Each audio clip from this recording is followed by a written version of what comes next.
who loves art. She started her own business. She sells her own art. That is just a small example of what we can do as women. Right. So, building on Sunny's point, I want to say something personal and something expanding. So I've been in business since 1995, a long time. My business, from last year to this year, I lost 80% of my business as a result of the way the things are happening. I'm fine, I'm building, but I lost 80%. And it wasn't because of anything that my team and I did, it's because of what's happening. I can point to Black women with PhDs, with multiple degrees, with brilliant Black women and men who are part of that 350,000. We are, look around. Do we know each other? Have we talked to each other? Do we know how we can help each other? I call this place my happy place. And I make it my business to talk to people, to learn. Who are we really? Sometimes we just come and we just want to,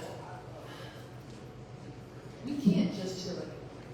We have to figure out how our dollars can circulate amongst ourselves, and how we can be independent, how we can build and grow together, what Sunny was saying. We can and we must. And we cannot rely on others doing it for us. We have to figure it out. And we can. Just before you leave here, talk to some other folks. How can we build? What can we build? It's here, but we have to be extremely proactive. And I also added conscious consumerism. You know, there was this boycott of Target, right? They lost $1 billion. We have $1 trillion of, yes, who's saying yes? Right? We have $1 trillion in buying capability, our community. If we were, and it's fine, you know, the SBA has been gutted, our books are being taken off the shelves, our federal jobs have been cut, our schools are being decimated, we're losing our jobs. But we are also very entrepreneurial. We have a lot of money in our community. If we just decide consciously to support each other, to support women, to support men, to support these businesses that are supporting us, supporting this event right now, I can tell you we can turn this around. Yes, 300,000 job loss, that's significant. Yes, 21% employment rate, significant. We still have the power. We still have the power, and we showed it to Target. And I suspect they're going to change their ways, but we showed that together we really can thrive. Alone, you just survive. So we have to have that protected.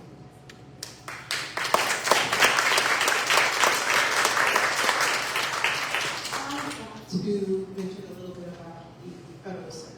We know, we talk about the 300,000 women, Black women losing jobs. A lot of them have been in the federal sector because those are places that were more open to us than a lot of other places. And so a significant percentage of those women come from the federal sector. That is impacting not just their day-to-day now, but think of all of the years that many of those women work to get a pension that may not be there, or at least may not be what they planned it to be. These women also have families, some supporting families on their own, but even if they are the other half of a marriage or partnership, that is a significant loss.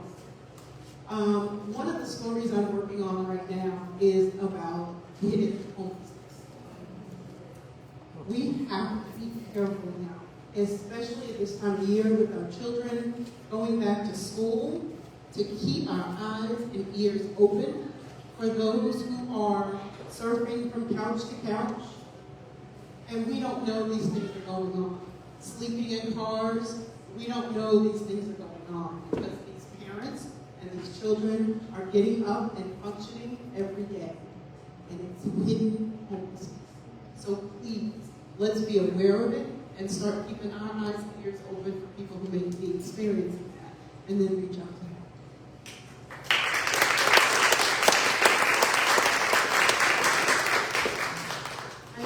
Good afternoon, everybody. I appreciate the conversation. I'm Cheryl Wills from New York, Washington City. I've been a journalist now for 35 years.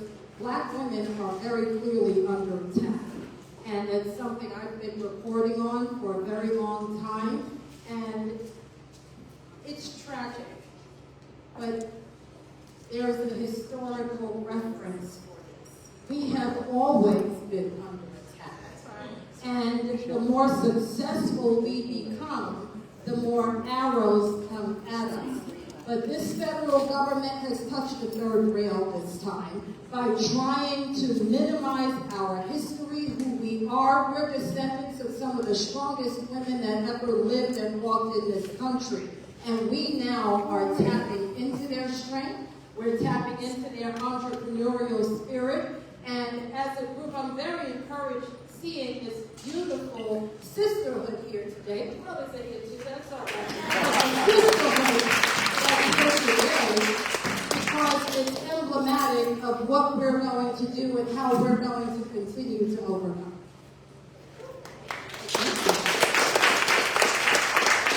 I heard we don't have a lot of time, so I'm going to try to fly through these. These are really important topics to talk about. The next step, and if we came to our response, about 15 minutes, so I'm going to ask about misogynoir and cultural stereotyping.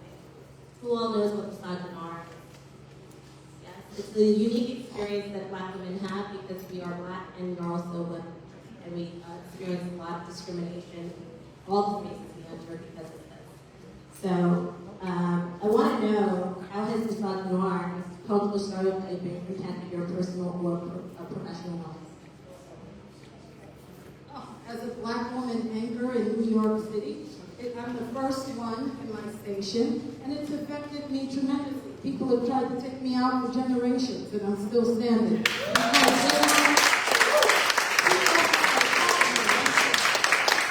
People have a problem with a Black woman being in leadership, and that is something that has made me stronger. I'll be 60 years old next year. All of my colleagues are half my age. So keep it short and sweet.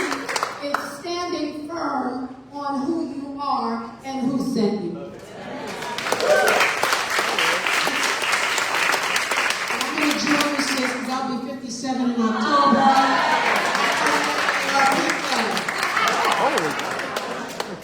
This is anecdotal, but I will say this. You know, when I get asked this question, and it does come up, you know, you're a woman and you're a Black woman. I consider myself a Black person. My Blackness comes first. Because that is what is seen when I walk in the room. And I am under no misunderstanding about that. And it has affected me. I think more so, not just being a woman, but being a Black woman. And like I was going to say, anecdotally, I'm trying to keep it short, but I think that comment about the one to minutes was directed towards me. What I will say is that, and I write about this in my memoir, you know, I got a call on a Friday, reporter, letting me know that there was a story that was about to break at ABC, that after, I've been on The View 10 years now, it was about 6 years ago, I was indeed the lowest paid co-host at the table, yet the most educated. Black women are the most educated demographic in the country.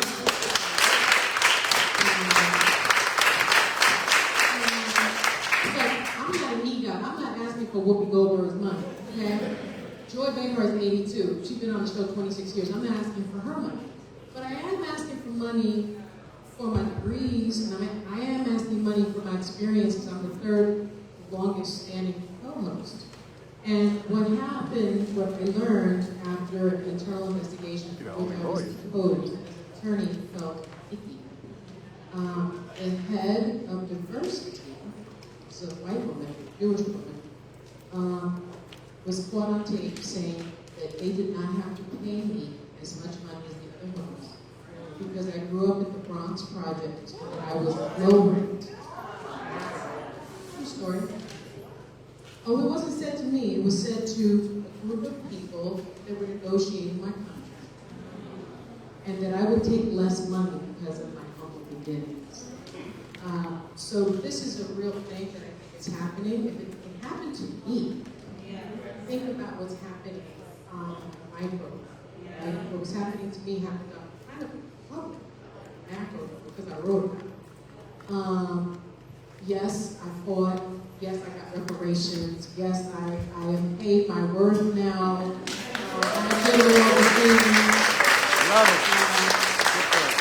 I had lawyers, and I had agents, and I had power, where so many of us just don't. So what I will say is that this is a real thing, and those of us that have the power need to help those of us that do not.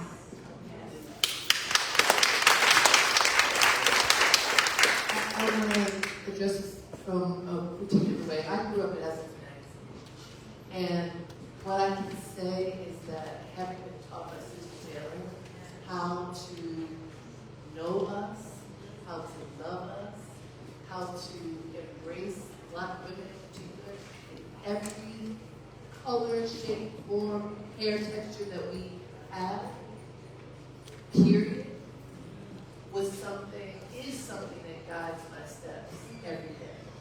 And so, yes, I feel people giving me the side eye sometimes because I'm a Black woman. I remember being pregnant and a white woman jumped in front of me when I was going to get a cab. A white woman.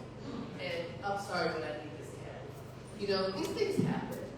But more, for my family background, where my grandmother was the best worker until she was 93, and told me when I was mad, she said, you better love your work, you love for that work for when it's your turn. From my family through Susan Taylor's tutelage to today, I have learned to embrace our strength and our beauty and let people understand we are fierce and loving